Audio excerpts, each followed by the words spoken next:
Asian cup বাছাইয়ে ভারতকে তাদের মাঠে রুখে দেওয়ার পুরস্কার র্যাঙ্কিংয়ে পেয়েছে বাংলাদেশ। ফিফার র্যাঙ্কিংয়ে 2 ধাপ এগিয়েছে হাভিয়ের কাবরেরার দল। আগের মতো শীর্ষে আছে বিশ্ব চ্যাম্পিয়ন আর্জেন্টিনা। বৃহস্পতিবার ফিফার প্রকাশিত সর্বশেষ র্যাঙ্কিংয়ে 138 নম্বরে আছে বাংলাদেশ। 2024 সালের ফেব্রুয়ারির পর র্যাঙ্কিংয়ে বাংলাদেশের সর্বোচ্চ অবস্থান এটি। 2017 এশিয়ান কাপ বাছাইয়ের তৃতীয় রাউন্ডে গত 25 মার্চ শিলংয়ে ভারতের সঙ্গে গোলশূন্য ড্র করে বাংলাদেশ। অসংখ্য সুযোগ নষ্ট না করলে জিততেও পারত সফরকারীরা।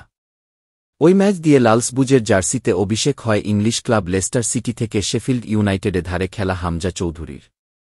মার্চের আন্তর্জাতিক ফুটবলের বিরতিতে 2006 বিশ্বকাপ বাছাইয়ে উরুগুয়ে 1-0 ও ব্রাজিলকে 4-1 হারানোর পথে মূল পর্বের টিকিট নিশ্চিত করা আর্জেন্টিনার রেটিং পয়েন্ট বেড়েছে 18.91। তিনবারের বিশ্বকাপ জয়ীদের মোট পয়েন্ট এখন 1886.16।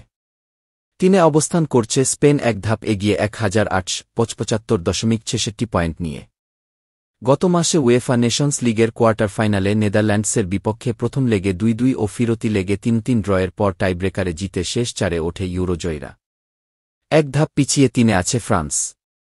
স্পেনের চেয়ে পয়েন্টে খুব বেশি পিছিয়ে নেই ফরাসিরা, 1875.71। আগের মতো ইংল্যান্ড 4-এ ও ব্রাজিল 5-এ আছে। এক ধাপ এগিয়ে 6 নম্বরে উঠেছে নেদারল্যান্ডস। এক ধাপ পিছিয়ে 7-এ আছে পর্তুগাল।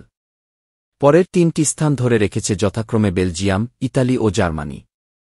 2 ধাপ করে এগিয়ে ক্রোয়েশিয়া 11 ও মরক্কো 12 নম্বরে আছে। 2 ধাপ করে পিছিয়েছে উরুগুয়ে 13তম ও কলম্বিয়া 14তম। ফিফার পরবর্তী র্যাঙ্কিং প্রকাশ করা হবে আগামী 10 জুলাই। আপনার যদি এই ধরনের আরও খবর পেতে চান, তাহলে আমার চ্যানেলটি সাবস্ক্রাইব করতে ভুলবেন না।